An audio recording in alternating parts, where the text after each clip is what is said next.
Cavalcade of America. Tonight's star, Lee Bowman.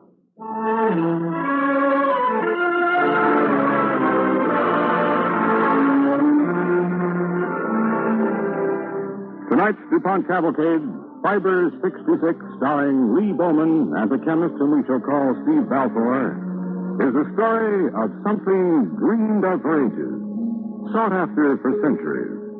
The story of something new under the sun. Fiber 66.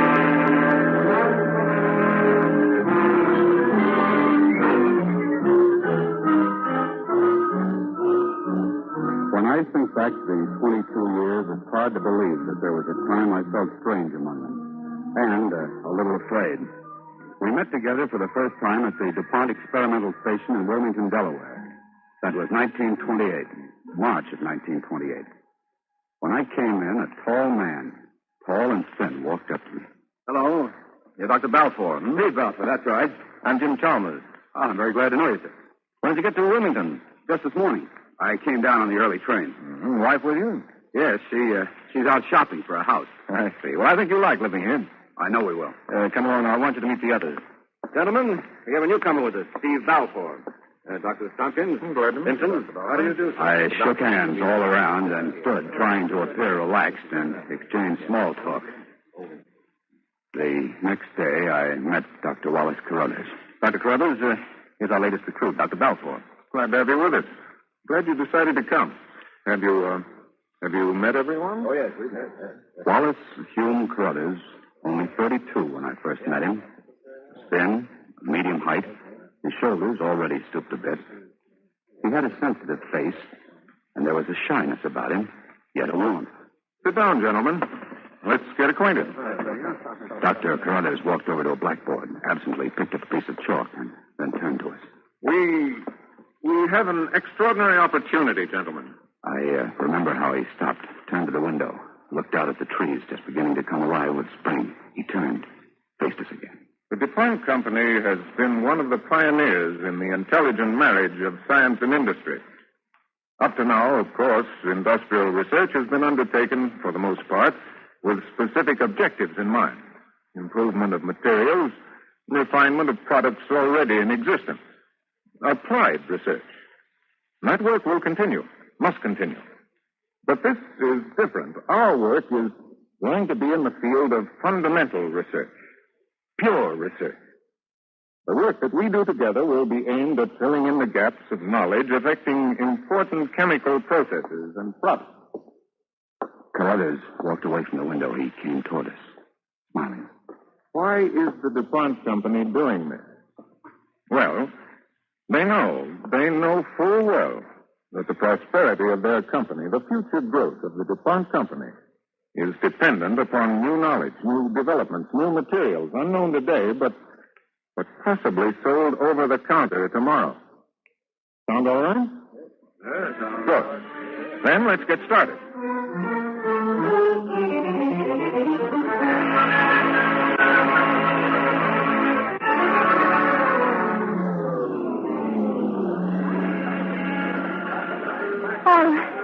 Hello, Mary. I'm sorry I'm a little late. That's all right. I just got here myself. How did it go today? Do you think you're going to like your job? Oh, it's tremendous. Better than I dreamed it could be. Oh, that's wonderful. Pure research. Under a man like Dr. Carruthers, it's the opportunity of a lifetime. Pure research? Yes, just that. We're going into fundamentals, digging down into the roots. We're going to look into the private life of protein molecules. Protein molecules? What's the difference between a protein molecule and a common garden variety? A lot of difference. Tell me. A protein molecule, my pretty thing, is the building block of living matter. Everything that grows in the world, everything that has life, that's organic, is made up, at least in part, of protein molecules. You, for instance, are basically a tasty dish of protein molecules. I am. You are. No, you never told me that before. I'm glad I came. Well, I'll tell you about it, dear. Not now. Right now, the only thing you can do for me is to buy me a juicy cut of protein molecule. Medium rare.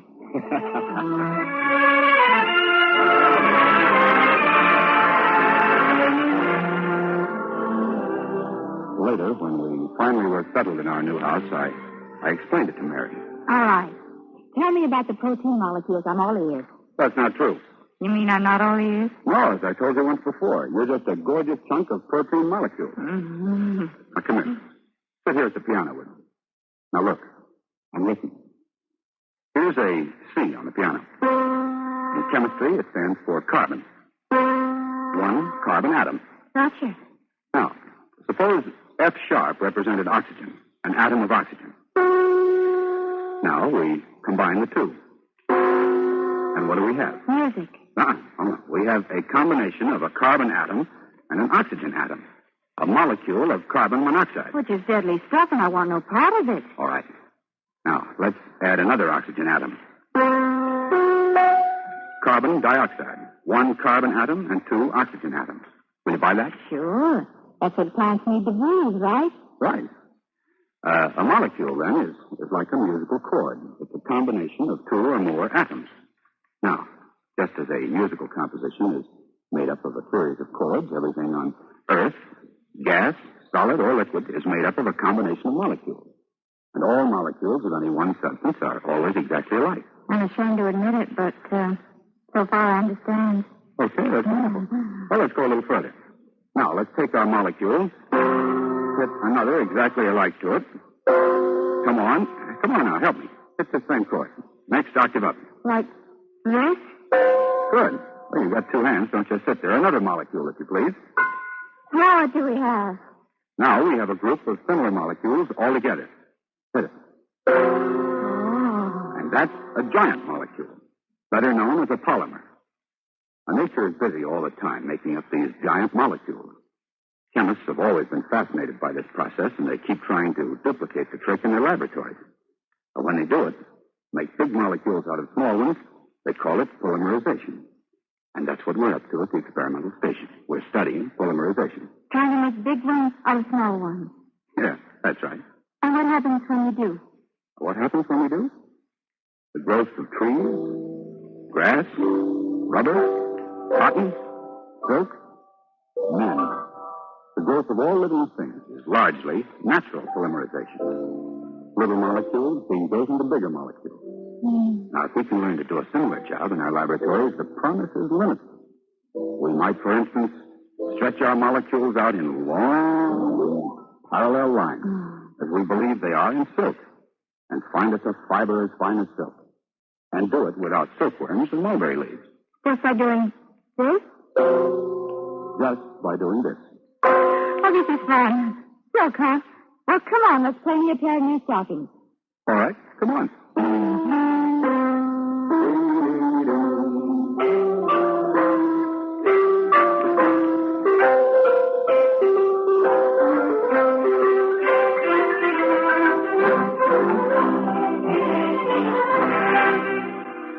In 1928, when we began, a molecular weight of 4,500 was tops for laboratory synthesis. Mother Nature turned up her pretty nose at molecular weights less than 10,000. She really begins ticking at the 30,000 level. 4,500 to 30,000.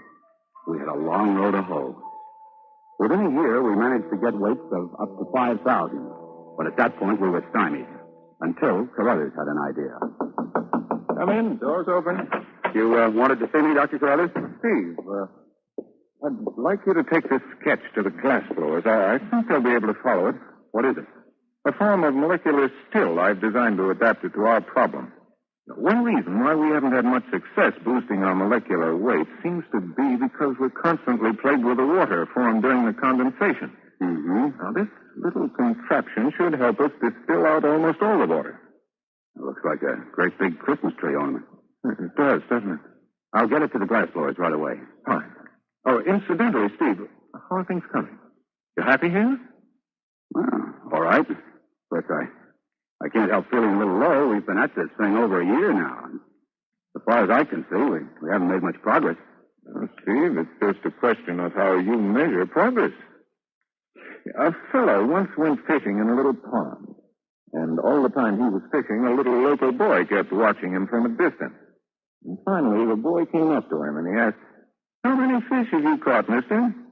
"None," the fisherman grumbled. "Well," says the little fellow, "you ain't doing so bad. A fellow was here last month and he fished for 2 whole weeks, and he didn't catch no more fish in 2 whole weeks than you ain't catched in only 2 hours." You get that still made up. Maybe it'll help the fishing.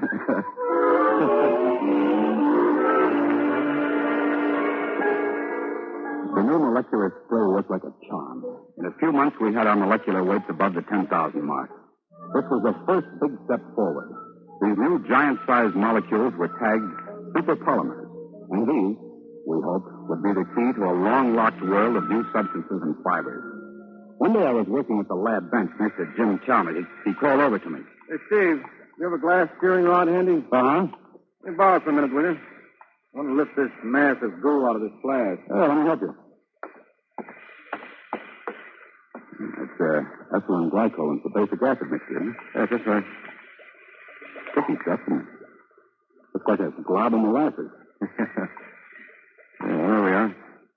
You should lift it out. Wow, look at that. Instead of it all coming up in a solid mass, the rod is pulled out a few strands, filaments. How far can you pull it out? Is it elastic? I don't know. Let's give it a few seconds to cool. Did you ever see anything like this before? No, nothing precisely like this. Shall I get Dr. Carruthers? No, not yet. Let's make sure of ourselves. All right, the filament is cooled a bit now. Let's see if we can stretch it. It does stretch. Look at it stretch. At least 2 times its original length, maybe more. Look at the sheen. It's like silk. Now, wait. Let's not go off half-baked on this thing. You never know. Well, what's to do now? Repeat the experiment. And repeat it again and do it again. Let's make sure this isn't a freak.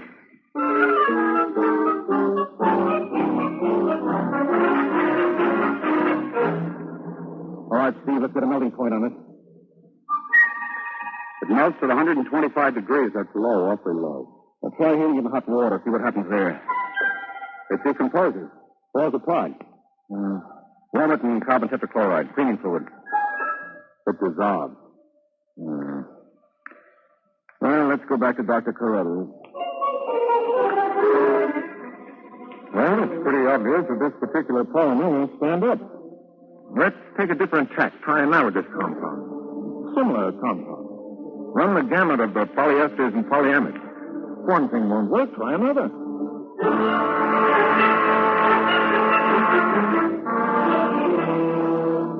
Months went into this new line of research. We kept boosting our molecular weight. But all of the fibers we found had the same basic fault. They weren't practical. Some melting points were too low and some were too high. None of the polymers had the right combination of properties. Finally, Dr. Carruthers totaled up the score. Well, it's a little disappointing, I know. Would have been a real feather in our caps if we could have come up with a fiber of practical value, but obviously we haven't been able to do that. However, I think we've done quite well as it is. We've achieved some remarkably high molecular weights, and we have shown that it is possible to obtain a fiber by polymerization. Well, don't look so glum about it. Jim, get all the material together. We'll prepare a paper on our findings for the Journal of the American Chemical Society. Okay, what's our next attack, Dr. Carruthers? On fibers, Steve? Of course. We're dropping that line of research. What? That's right. I've spoken to Dr. Brandon. I told him that we'd like to tackle the synthetic rubber problem next. But Dr. Carruthers, we're on the right track. This particular fiber may be impractical, but we're close. We can develop one that is practical. See, let's admit it. We've run out of ideas. The reservoir has run dry. But we've got to have time to store up some new ideas. But it's no failure. Far from it. We've added to the sum total of scientific knowledge. And that's achievement no matter how you look at it. We've done a good job of fundamental research. Fine. Now, let's move on to the next camp along the trail.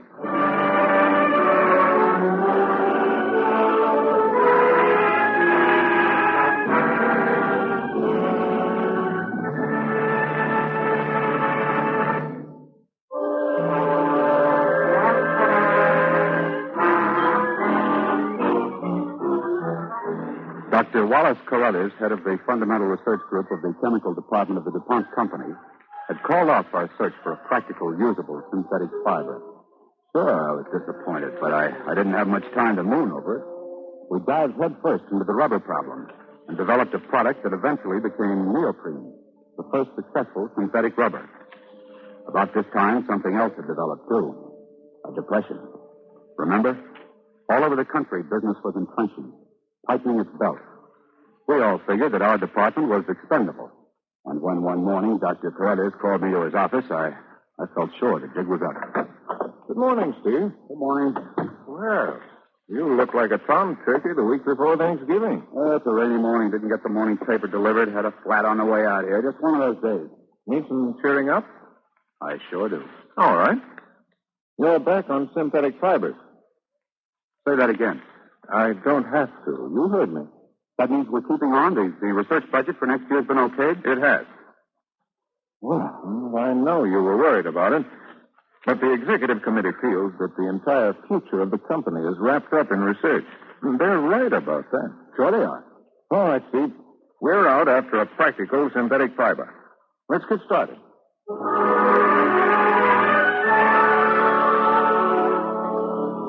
Research is 99% painstaking drudgery. Unexciting, monotonous, time-consuming. There are 1,000 failures to one success, but each failure is knowledge. Each negative is a step forward. For months we were at it. We formed fiber after fiber. What temperature does it melt? 150 degrees centigrade. Well, that's good, but not good enough. We'll try something else.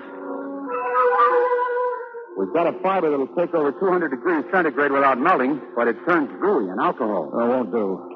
Try something else. Here's one with a high melting point. Won't dissolve in alcohol or any solvent. Only its tensile strength is low. Well, follow the way with the others. It's no good. We kept plodding at it. We developed a spinnable product, but it didn't look practical for commercial production.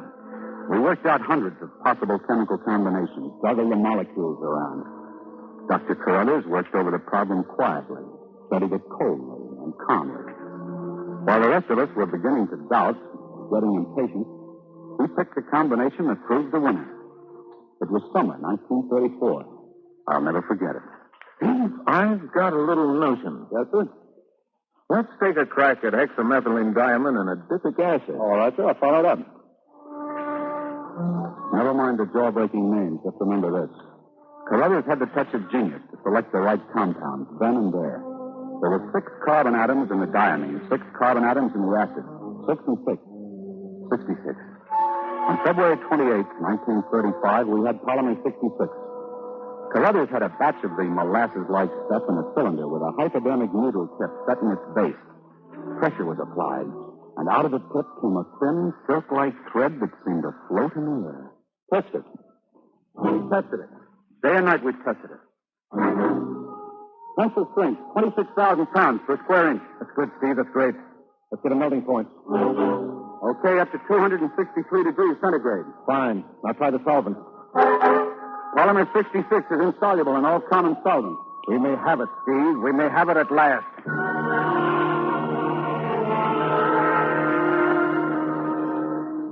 2 years more went into the intensive research, testing, retesting new formulas, and new twists to old formulas. But in the end, polymer 66 was the winner and still champion. And now the cloudburst hit. Chemical engineers moved into the picture, mechanical engineers, physicists, metallurgists joined them. A pilot plant was built, and the specialists were pulling it apart, improving it, before the last bolt was in place. This was teamwork. This was modern industry in action.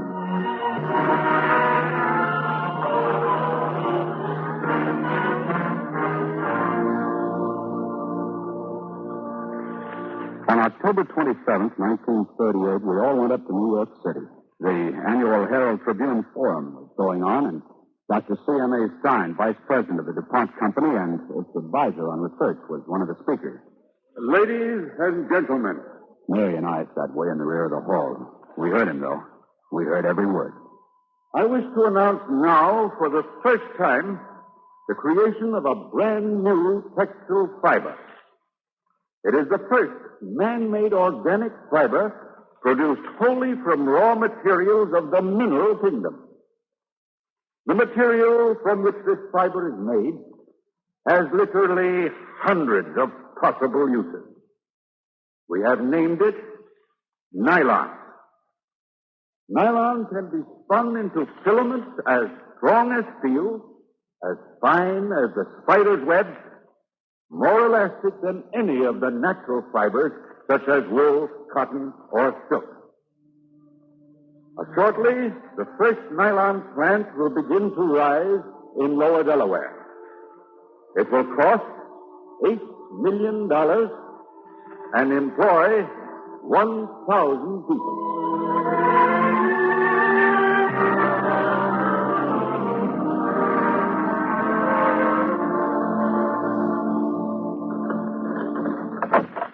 Mary? Mary, are you here? Oh, I'm here in the living room, dear. Oh, what's the matter, honey? You're the matter. You and that nylon of yours. All day long that phone's been ringing. 100 women must have called me. Well, it seemed like 100 anyway. Please, Mrs. Balfour, won't your husband get me some nylon stockings like the kind I saw at the World's Fair? Just one pair, size 9.5. Just me, please. Oh. Oh. Well, what am I supposed to tell them? I'll tell them to wait until May 15th, 1940. Public sale starts then. Well, do you think that any woman will be able to wait that long for stockings that are supposed to last forever? Mary, that isn't true. Well? They won't believe me. They say I'm being modest. Oh, for the love of But me. what am I supposed to tell them? Well, tell them that all things being equal, nylon hosiery should wear as long as other high-quality hosiery of the same weight. I tell you what. You make a record of that, and every time the phone rings, I'll play it. And anyhow, the DuPont company doesn't make the hosiery, only the yarn. Darling, I know that. Is it my fault that the Bridge Club isn't asking for explanations? Or they want stockings, nylon stockings. It's all your fault. You never should have had to make the stuff.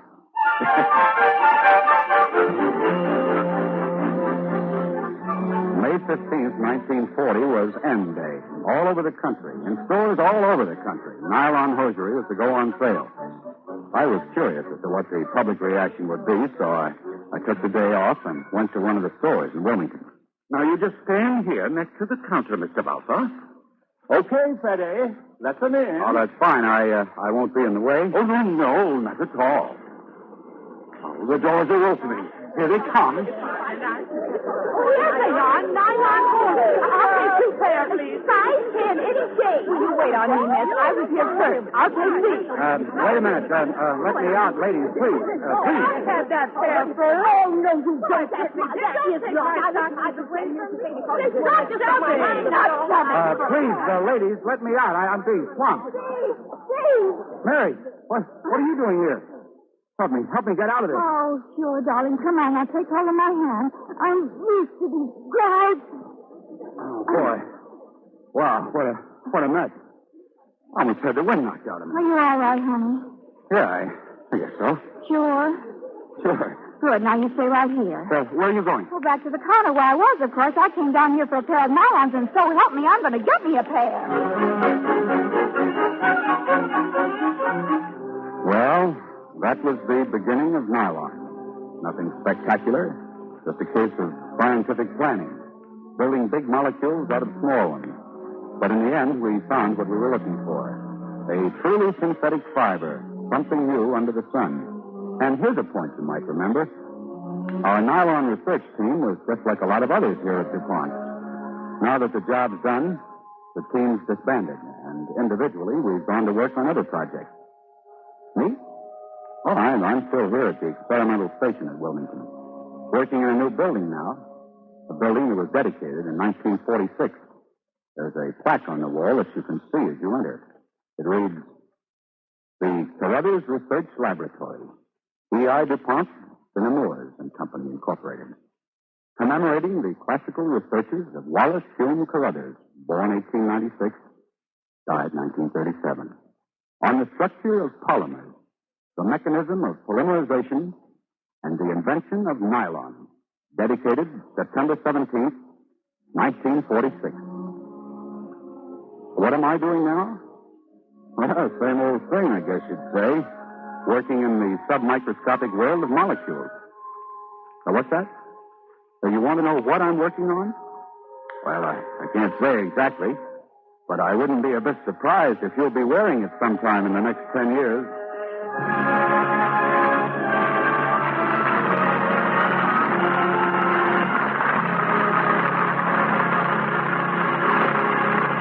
Our thanks to Lee Bowman and the Cavalcade players for tonight's story.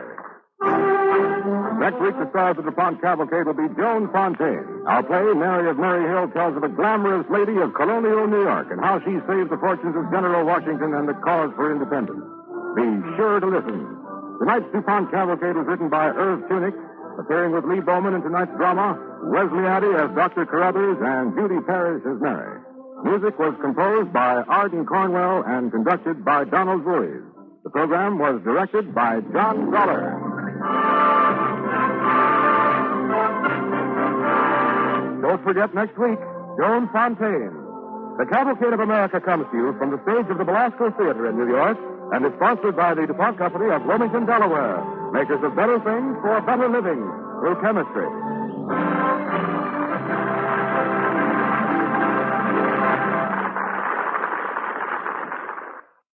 Daddy Has a Problem, and it's Baby Snooks on NBC.